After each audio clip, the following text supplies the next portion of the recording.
Nehemiah Chapter 13. Nehemiah's further reforms.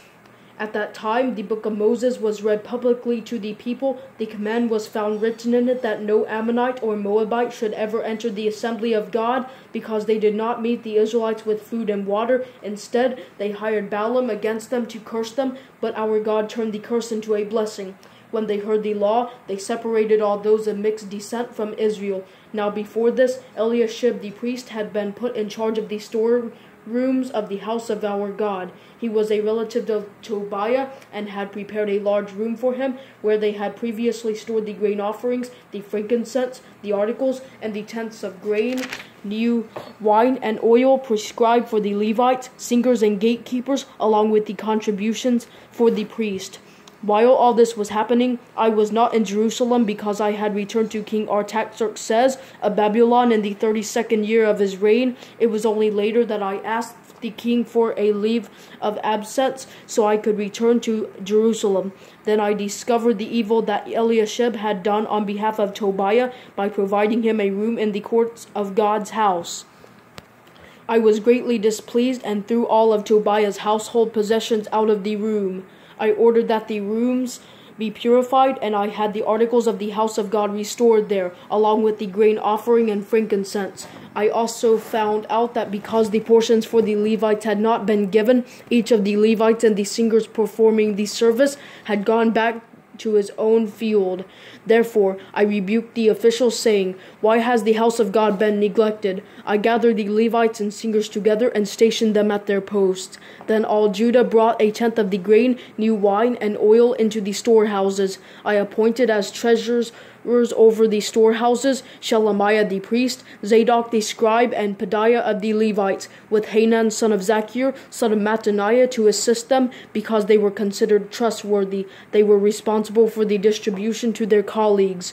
Remember me for this, my God, and do not erase the deeds of my faithful love I have done for the house of my God and for its services. At that time I saw people in Judah treading wine presses on the Sabbath. They were also bringing in stores of grain and leading them on donkeys, along with wine, grapes, and figs. All kinds of goods were being brought to Jerusalem on the Sabbath day, so I warned them against selling food on that day. The Tyrians living there were importing fish and all kinds of merchandise and selling them on the Sabbath to the people of Judah and Jerusalem. I rebuked the nobles of Judah and said to them, "What is this evil you are doing, profaning the Sabbath day? Didn't your ancestors do the same, so that our God brought all this disaster on us and on this city, and now you are rekindling his anger against Israel by profaning the Sabbath?" When shadows began to fall on the gates of Jerusalem just before the Sabbath, I gave orders that the gates be closed and not open until after the Sabbath. I posted some of my men at the gates so that no goods could enter during the Sabbath day. Once or twice the merchants and those who sell all kinds of goods camped outside Jerusalem, but I warned them, "Why are you camping in front of the wall? If you do it again, I will use force against you." After that, they did not come again on the Sabbath. Then I instructed the Levites to purify themselves and guard the gates in order to keep the Sabbath day holy. Remember me for this also, my God, and look on me with compassion in keeping with your abundant, faithful love. In those days I also saw Jews who had married women from Ashdod, Ammon, and Moab. Half of their children spoke the language of Ashdod or the language of one of the other peoples, but could not speak Hebrew. I rebuked them, cursed them, beat some of their men, and pulled out their hair. I forced them to make an oath before God and said, "You must not give your daughters in marriage to their sons or take their daughters as wives for your sons or yourselves." Didn't King Solomon of Israel sin in matters like this? There was not a king like him among many nations. He was loved by his God, and God made him king over all Israel. Yet foreign women drew him into sin.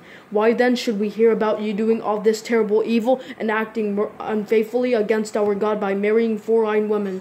Even one of the sons of Jehoiada, son of Eliashib the high priest, had become a son-in-law to Sanballat the Horonite, so I drove him away from me.